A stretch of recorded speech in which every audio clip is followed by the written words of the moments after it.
네, 오늘 말씀은 에스겔 31장입니다. 에스겔 31장 레바논 백향목의 비유가 되는 아수르의 멸망으로 애굽의 멸망을 예언하는 것입니다. 애굽의 멸망 예언, 그러니까 레바논 백향목의 비유가 되는 아수르의 멸망으로 애굽 멸망 예언, 제목이 좀 긴 것 같은데, 그러니까 아수르라는 나라가 엄청나게 큰 세력을 형성하고 최초의 뭐라 그럴까, 제국, 하여튼 제국을 이루는 그러한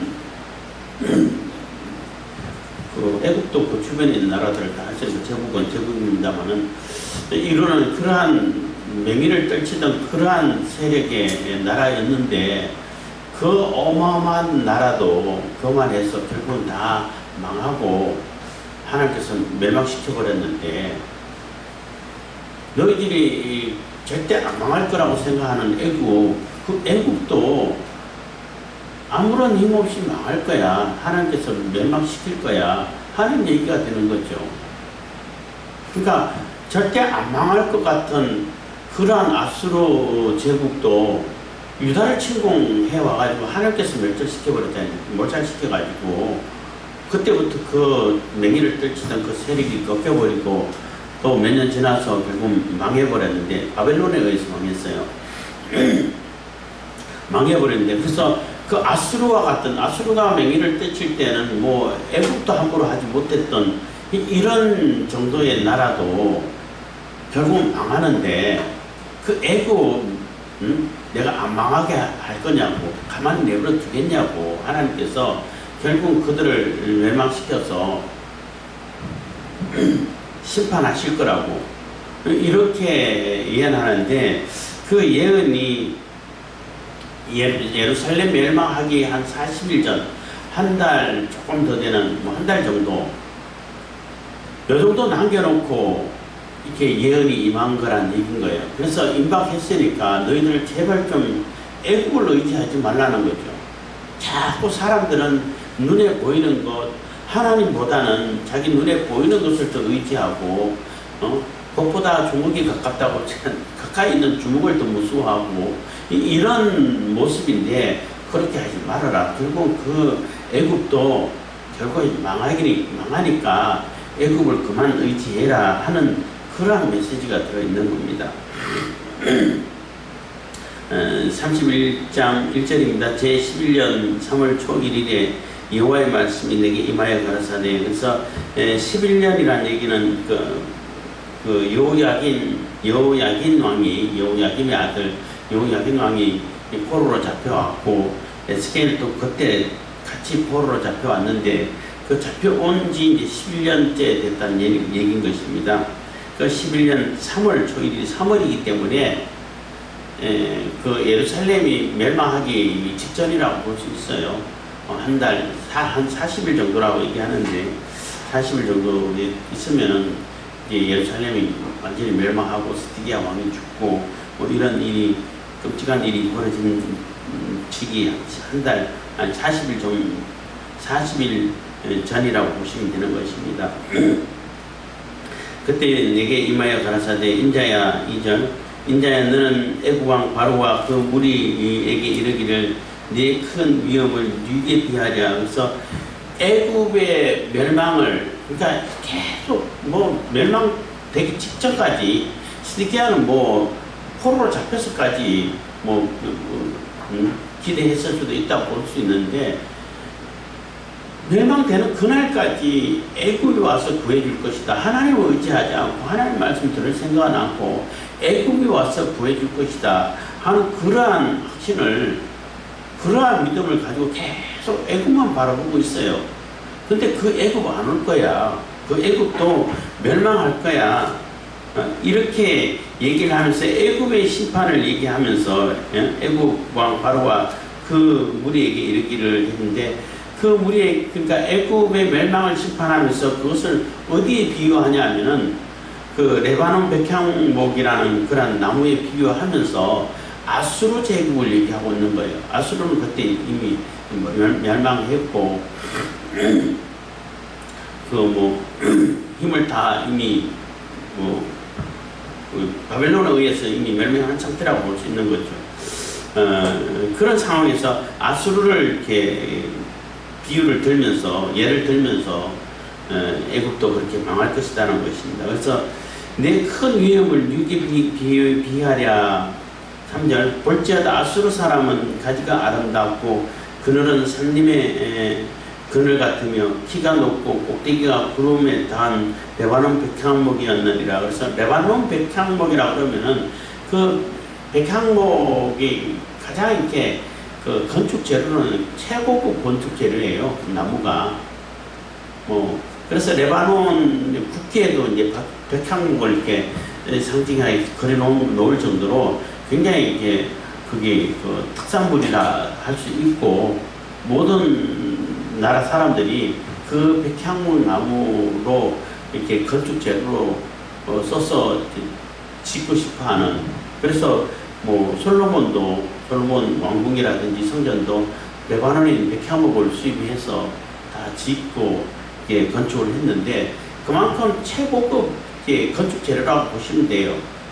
그러니까 건축 재료로서는 백향목을 따라갈 나무가 없다라고 볼 수도 있는 거죠. 그러니까 제일 고급스럽고 최고급으로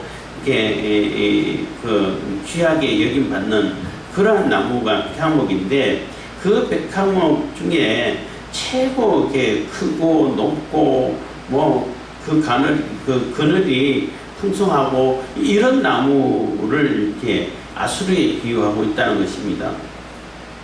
그래서 가지가 아름답고 그늘이 산림의 그늘 같으며 어마어마하게 그늘이 많이 이렇게 드리워져 있고 풍성하다는 거죠. 키가 높고 꼭대기가 구름에 닿은 얼마나 키가 높은지 구름이 그냥 그 나무 꼭대기에 걸려 있을 정도로 크고 높다는 것입니다. 그만큼 아수르 세력이 그칠 것도 없고 어마어마하게 높고 세력이 컸다는 거죠. 4절 물들이 그것을 기르며 깊은 물이 그것을 자라게 하며 강들이 그 심긴 곳을 둘러 흐르며 보의 물이 들의 모든 나무에 끼치게 나무에까지 미침에 해서 물들이 그것을 기르며 그래서 그 백향목으로 비유되는 아수르 주에는 물들이 가득하다는 거예요. 그러니까 나무가 있는데 주변에 물이 풍성하면은 그 나무가 사실 늘 푸르 충청하죠. 나무가 물이 주변에 있으면은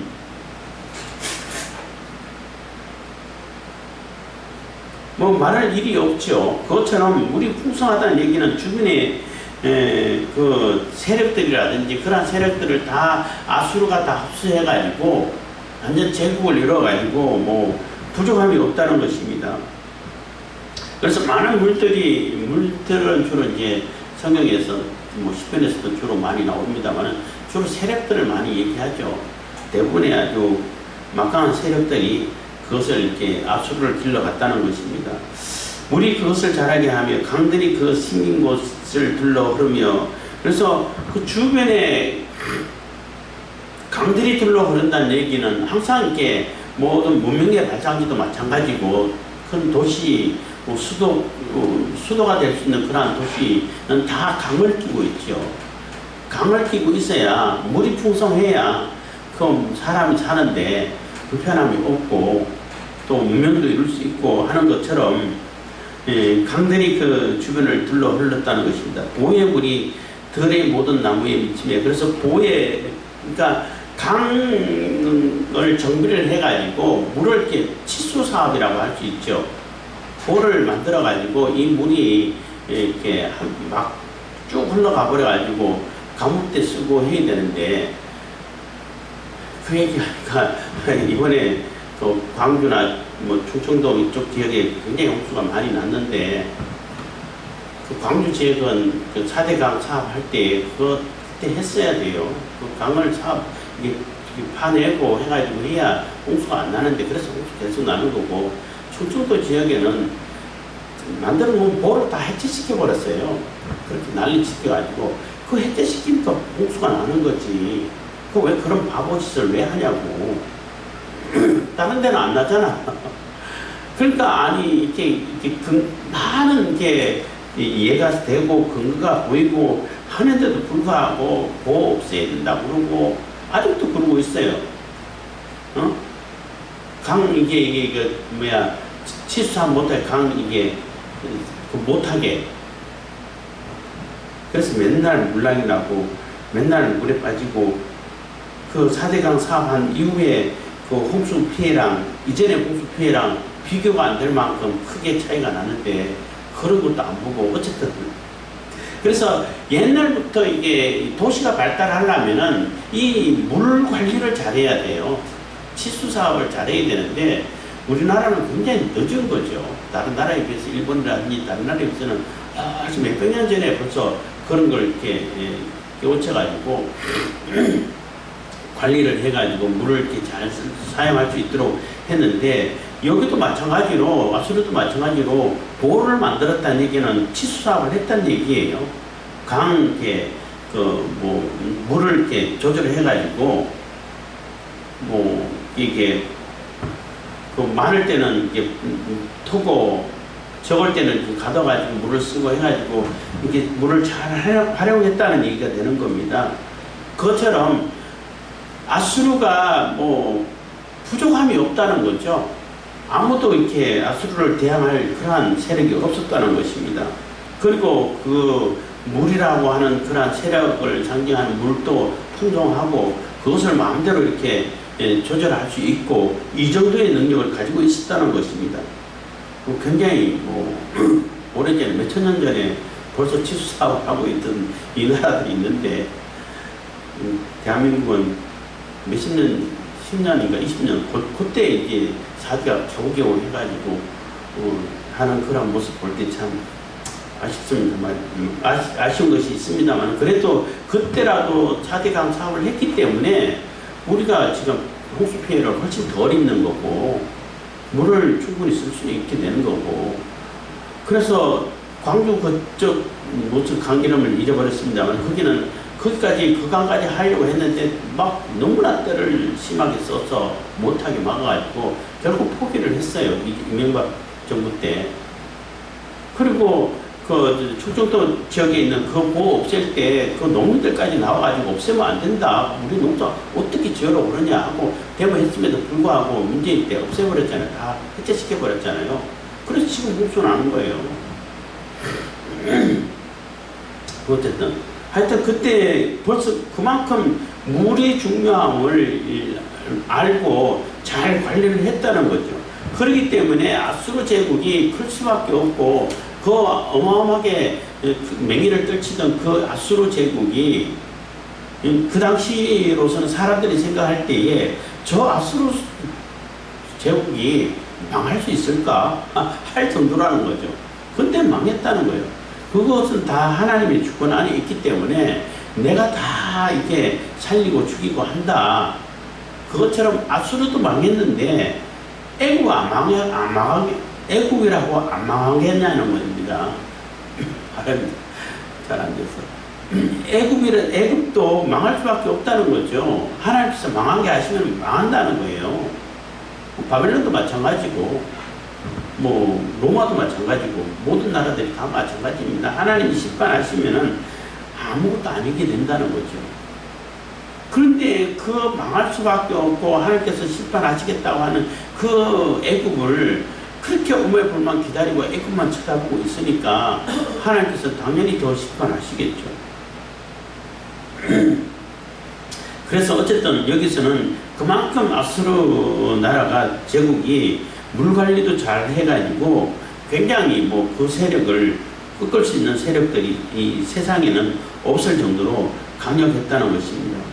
5절 그 나무가 물이 많음으로 키가 들의 모든 나무보다 높으며 굵은 가지가 번성하며 가는 가지가 길게 뻗어났고 그래서 그 나무가 물이 많기 때문에 너무나 풍성하기 때문에 다른 모든 나무하고 비교할 수 없을 만큼 굵고 높고 풍성하다는 거예요. 가지도 많아가지고 그 가지에 깃들어 있는 가지 깃들었다는 얘기는 그 가지라는 얘기는 이게 그 제후국들을 얘기하는 거죠. 또 그 아수르의 세력에 빌붙어 가지고 뭔가를 이렇게 이득을 취하고 이렇게 먹고 사는 위성 그 국가들이라든지 위성 도시들이라든지 위성 세력이라고 말할 수 있는 거죠. 그런 세력들이 많았다는 것입니다. 6절 공중의 모든 새가 그 큰 가지에 깃들이며 들의 모든 짐승이 그 가는 가지 밑에 새끼를 낳으며 모든 큰 나라가 그 그늘 아래 거하였었느니라. 그래서 모든 큰 나라들이 뭐 주변에 있는 나라들이 다 아수르를 배경으로 해가지고 아수르의 세력을 이렇게 힘입어 가지고 그 세력을 등에 업고 이렇게 뭐 세력을 떨쳐갔던 것이고, 뭐 새, 뭐 짐승 이런 것은 그 큰 나무 그늘이 있으면 새들도 거기 많이 알고 짐승들도 거기 밑에서 새끼하고 많은 혜택을 많이 입죠. 그것을 비교하는 것입니다. 그래서 주변에 있는 뭐 제국들이라든지 주변에 있는 여러 나라들이 아수르의 영향을 받아가지고 아수르의 세력을 힘입어 가지고 이렇게 자기들이 이렇게 먹고 사는 또 세력을 이어가고 자기들의 그 나라를 이렇게 유지시켜가는 그러한 역할을 했다는 것입니다. 그 뿌리가 큰 물가에 있으므로 그 나무가 크고 가지가 길어 모양이 아름다우며, 그래서 그 뿌리가 큰 물가에 있다는 얘기는 큰 물가에 뿌리를 대고 있으면은 뭐 아무리 가물어도 마를 일이 없잖아요. 사막 가운데 뿌리가 있으면은 그냥 말라버리죠. 그래서 뭐 선장 같은 경우는 물이 한 번 있을 때 쫙 빨아들여 가지고 아무리 오래 가물어도 그 빨아들인 그 물 가지고 생존할 수 있는 그러한 식물이 됐는데, 이 물가에 큰 물가에 그것도 뭐 간헐천처럼 이렇게 와디라고 그러죠. 간헐천처럼 물이 비 올 때만 있고 없을 때는 뭐 마르고 이런 물이 아니라 항상 물이 가득 차 있는 큰 물에 뿌리 다 있다 그러면은 그 세력은 뭐 마를 수가 없다는 거예요. 꺾을 수가 없다는 거죠. 그래서 그 뿌리가 큰 물가에 있으므로 그 나무가 크고 그 가지가 길어 모양이 아름다움에 너무나 풍성하고 크고 뭐 그 풍채도 웅장하고 그렇다는 것입니다.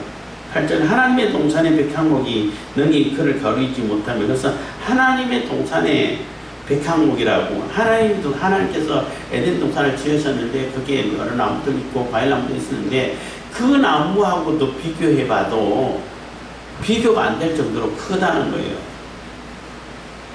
뭐 세상에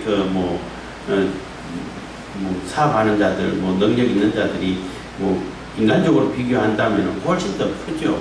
훨씬 더 크고 세력도 크고 할 수밖에 없다라고 이렇게 생각해 볼 수도 있는데, 어쨌든 그 하나님의 동산의 백향목이라 그러면 하나님께서 귀히 쓰시고 하나님께 귀히 쓰임 받고 하나님께서 기뻐하시는 그러한 제목이란 말이에요.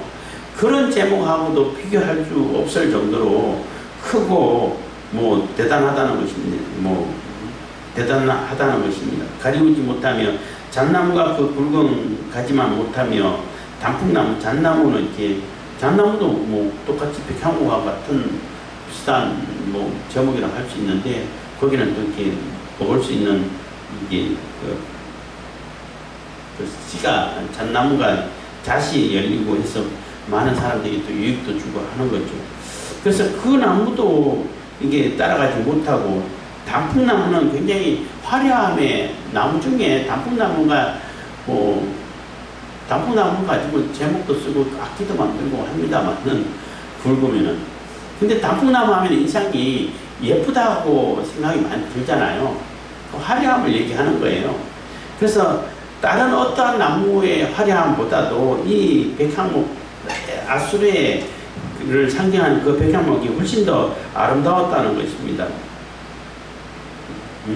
그 가는 가지만 못하며 하나님의 동산의 아무 나무도 그 아름다운 모양과 같지 못하였도다. 그래서 하나님께서 기뻐 쓰시고 하나님께서 쓰시고자 하는 그 나무하고도 비교할 때에 그 아수르 나무한테는 비교가 안 되게끔 초라하게 보였다는 거죠. 그만큼 아수르로 상징하는 그 나무가 웅장하고 크고 화려하고 뭐 어마어마했다는 것입니다.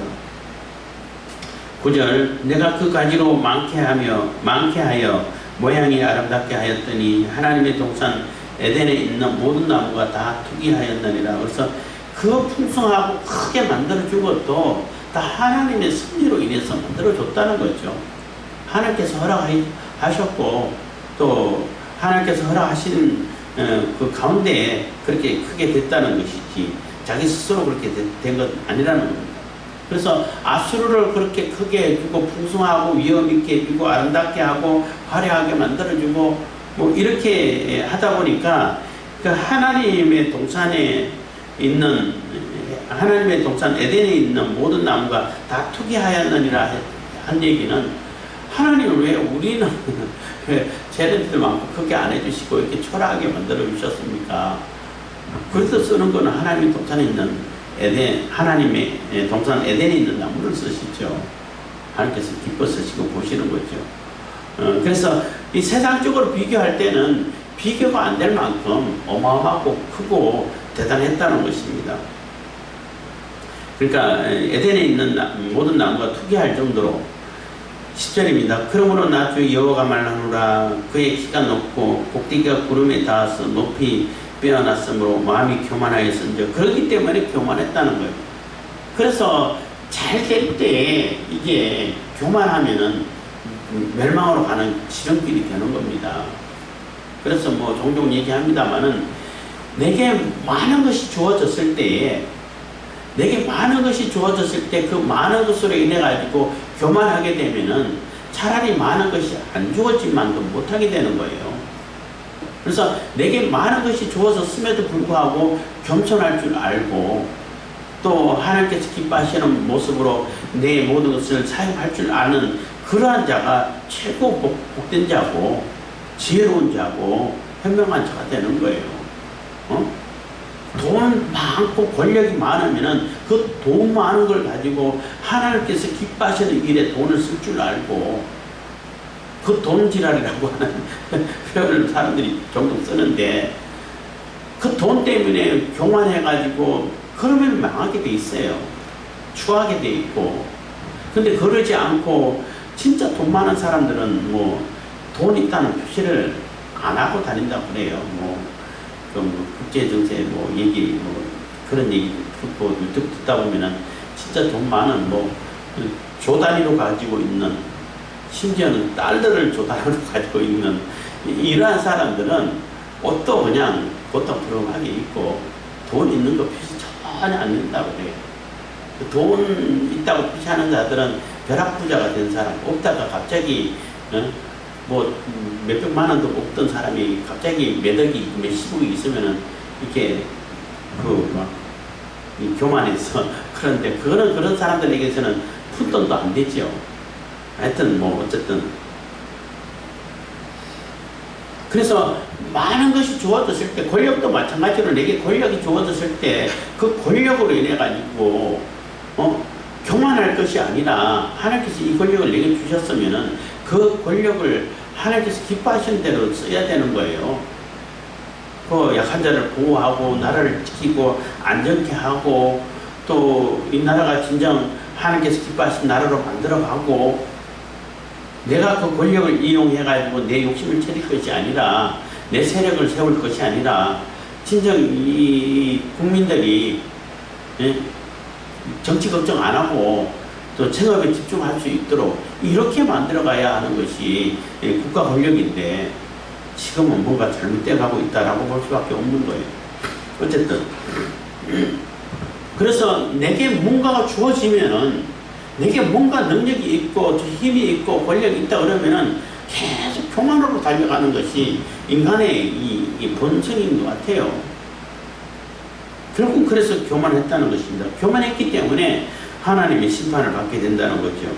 11절 내가 열국에 능한 자의 손에 붙일지라 그가 임의로 대접할 것은 내가 그의 악을 인하여 쫓아내었음이니라. 그래서 키가 높고 꼭대기에 구름에 닿고 꼭대기가 구름에 닿고 이렇게 빼어나서 마음이 교만했기 때문에 너 교만한 너를 심판하시겠다는 것입니다. 그래서 열국의 능한 자의 손에 붙일지라 해서 뭐 구체적으로 얘기한다면은 바벨론이라고 말할 수 있는 거죠. 여러 나라의 중에 능력 있는 그러한 자의 손에 붙였다는 얘기는 네가 아무리 봐도 별거 아니라고 생각했던 그런 나라일지라도 하나님께서 이렇게 붙이게 되면, 하나님께서 이렇게 넘겨주게 되면은 다 너를 이렇게 점령하고 멸망시킨다는 거죠. 그래서 바벨론에 의해서 멸망됐는데 바벨론이 아수르의 속국이었어요.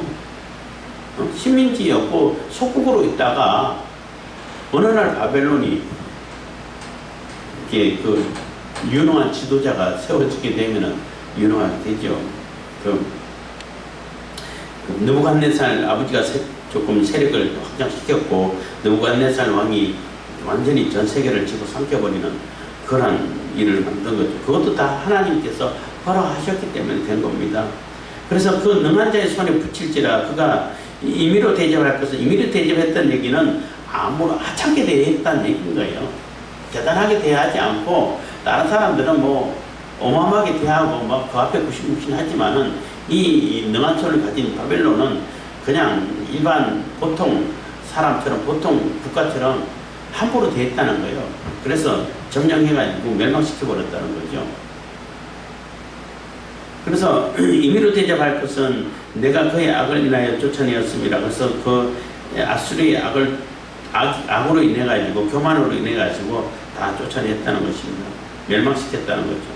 12절, 열국의 강포한 다른 민족이 그를 찍어버렸으므로 그 가는 가지가 산과 모든 골짜기에 떨어졌고 그 굵은 가지가 그 땅 모든 물가에 꺾어졌으며 세상의 모든 백성이 그를 버리고 그 그늘 아래서 떠나며, 그래서 그 어마어마했던 나무가 다 쓰러지고 가지가 다 꺾이고 하니까 다 거기에 깃들어 있던 나무들이 다 새들이 다 물러나고 떠나버리게 됐죠.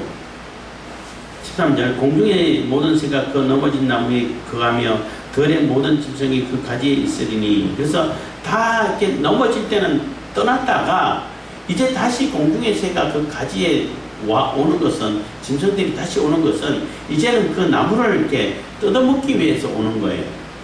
그전에는 그 나무에 깃들어가지고 그 나무에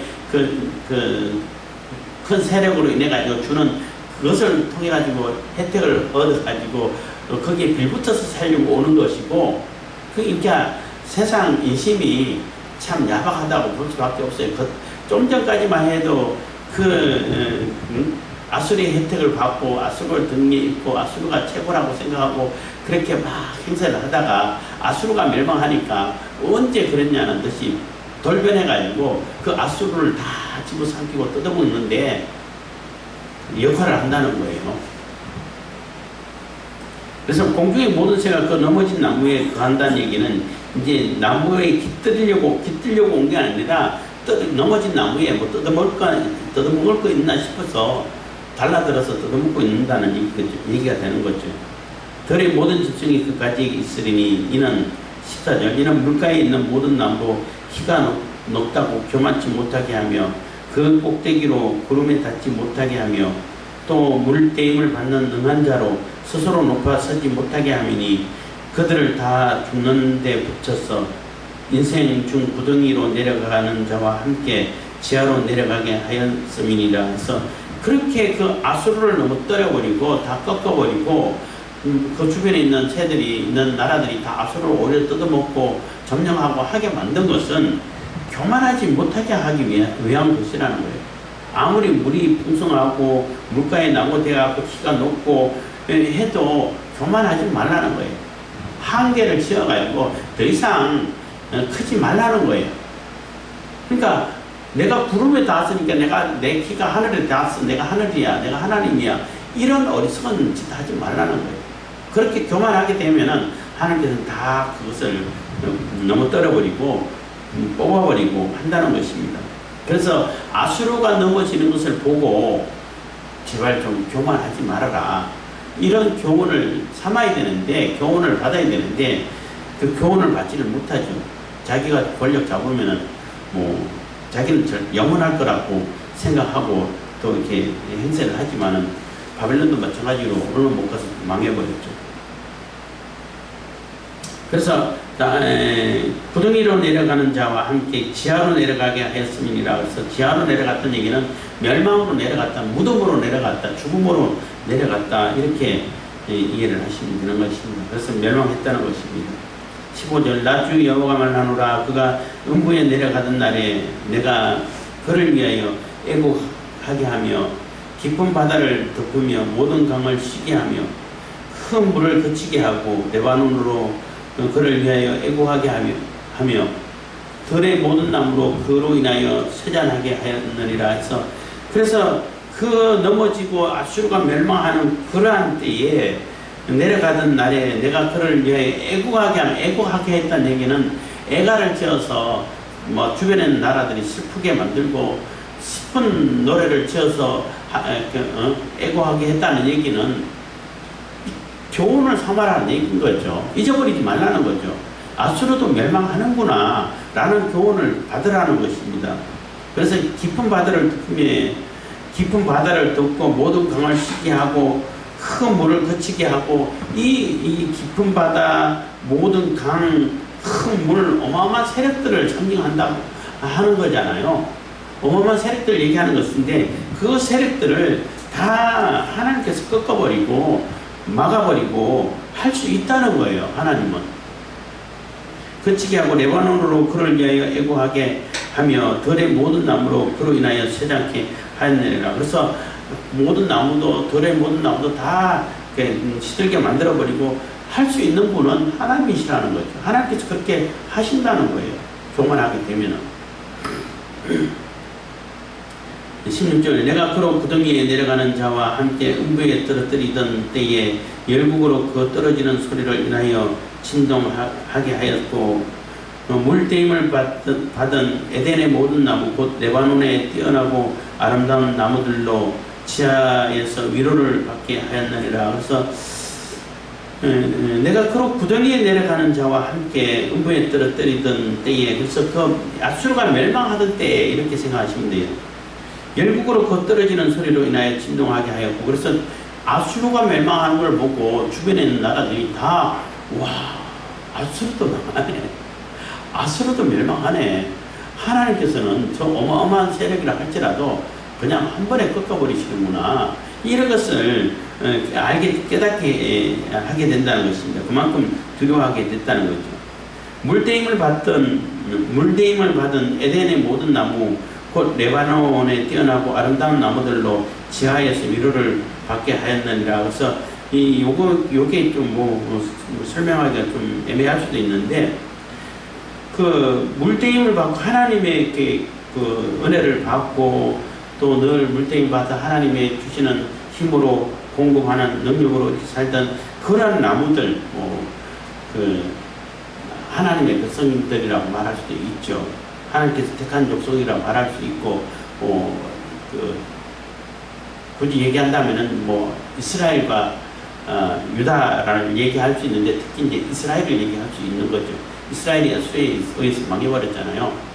다 멸망됐는데, 그러한 나무, 그러니까 하나님의 백성으로 여겨졌던 그러한 나무들이 아수르가 망하는 걸 보고, 그렇지, 역시 하나님은 그 아수르라 할지라도 멸망시키시는구나 하고 오히려 위로받게 된다는 것입니다. 그래서 그 북왕국 이스라엘이 아수르에 의해서 멸망해갖고 다 흩어지고 혼혈이 되고 해버렸잖아요. 그 마음에 또 얼마나 또 이렇게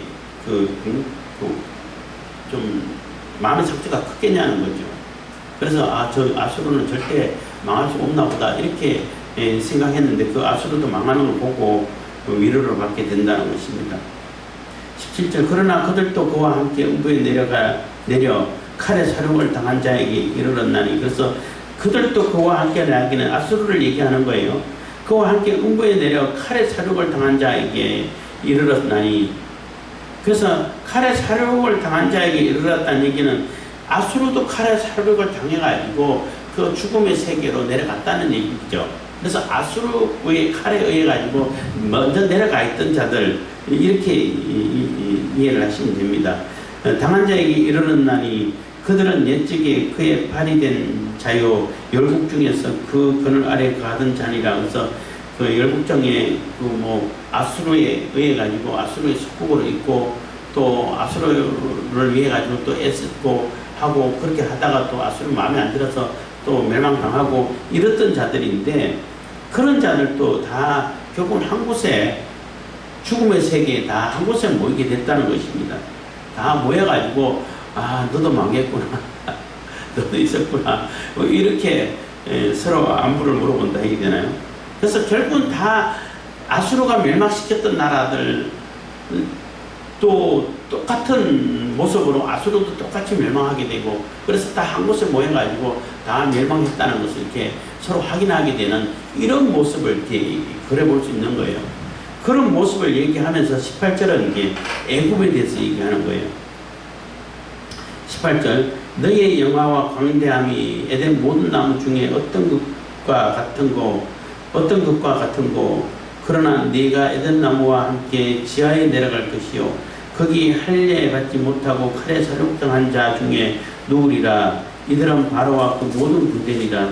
나 주 여호와의 말이니라. 그래서 그 어마어마했던 아수르도 이렇게 멸망시켜 버렸고 아수르가 멸망시켰던 그 나라들하고 똑같은 처지가 돼가지고 죽음의 세계로 내려갔는데 너 애굽 너도 똑같이 그렇게 될 거야 하고 이렇게 결론으로 얘기를 하고 있는 거죠. 그래서 너의 영화와 강대함이 에덴 모든 나무 중에 어떤 것과 같은 거 에덴 모든 나무 중에라는 얘기는 유다 이스라엘 이런 나라들을 얘기할 수 있다고 볼 수 있는 거죠. 그러나 네가 에덴 나무와 함께 지하에 내려갈 것이요. 그래서 결국은 유다도 망하고 유다와 함께 똑같이 애굽도 망할 거라는 얘기예요. 이스라엘은 이미 망했고 거기서 할례 받지 못하고 칼에 사륙당한 자 중에 누우리라 해서 할례 받지 못하고 완전히 버려진 자 이방인들하고 하나님께서 멸절시키는 그런 자들하고 같이 눕게 되고 똑같이 심판당하게 될 거라는 것입니다. 그래서 칼에 살육당한 자 중에 누우리라. 이들은 바로와 그 모든 군대니라. 그래서 나 주 여호와의 말입니다. 나 주 여호와의 말이라는 얘기는 하나님께서 명령하셨고 하나님께서 계획하셨고 하나님께서 실행하시기 때문에 반드시 이루어진다는 얘기인 거예요. 그거는 사람이 어떻게 할 수 있는 일이 못 된다는 거죠. 그렇게 되면 반드시 이루어지는 것인데 니들이 보고 있는 그 애굽 바라보고 있는 그 애굽도 이렇게 똑같이 다 그냥 멸망당해서 할례받지 못한 자들하고 똑같이 눕게 되는 그러한 처지가 될 거야. 며칠 안 남았어 하고 유다 백성들에게 얘기를 하고 있는 거예요. 사실은 애굽을 향해서 예언하라고 했지만은 결국은 유다 백성들에게 강조를 하고 있는 거예요. 너희들이 지금 오매불망 바라고 있고 기다리고 있는 애굽도 똑같이 이 아수르가 망하는 것처럼 똑같이 망해가지고 그 멸망의 세계, 무덤의 세계, 죽음의 세계로 다 들어갈 거야. 근데 유다 너도 강해가지고 똑같이 거기에 들어가 있을 거야. 이렇게 하는 얘기라고 볼 수 있는 거죠. 그래서 우리가 교만이 얼마나 무섭다는 것을 생각할 필요 있어야 돼요. 내게 뭔가 조금 있으면 그거 있는 것 가지고 얼마나 유세를 떨고 교만하고 그게 얼마나 어리석다는 것을 사람들이 생각해야 되는데 그 생각할 수가 하지를 못해. 자기가 권력 잡으면은 그 권력이 영원할 거라고 생각하고 가진 행패를 다 부려. 그렇지만 결국은 그들도 똑같은 운명에 처해질 수밖에 없게 되는 거예요. 그래서 하나님께서 내게 주신 어떤 것이 있으면 그걸 가지고 어떻게 하나님의 영광을 드러낼까? 하나님 나라를 위해서 어떻게 쓸까?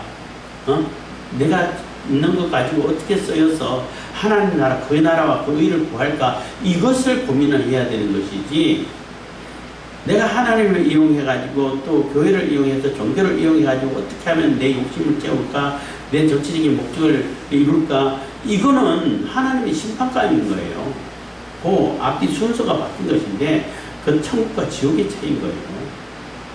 그래서 경건을 이익의 재료로 삼는 사람들은 다 심판받을 수밖에 없어요. 종교를 얘기하고 특히 교회 얘기하고 하는 사람들이 다 대부분의 그런 사람들이 지금은 뭐 거의 뭐 태반보다는 많고 거의 7, 80%, 90% 되지 않을까 이렇게 생각할 정도로 그렇게 많아요.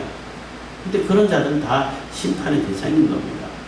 그래서 내게 주어지는 것이 또 하나님 나라를 위해서 제대로 쓰는 사람들이 그 중에는 꼭 가득 있어요. 정말로 하나님 나라를 하나님 뜻을 받들어 가지고 기업을 세우고 하나님 뜻을 받들어서 하나님의 영광을 위해서 하나님의 뜻을 받들어 가지고 실행하는 그런 사람들이 간혹가다 있긴 있는데 그런 사람들의 모습을 우리가 본받아서 내게 무엇이 있을 때에 세상을 의지하지 않고 애국을 의지하지 않고 하나님을 의지하고 하나님 뜻을 이루어가고 하나님 나라를 세워가는 그런 우리들이 다 되길 바라겠습니다. 기도하겠습니다. 사랑해 주님 감사합니다. 이 시간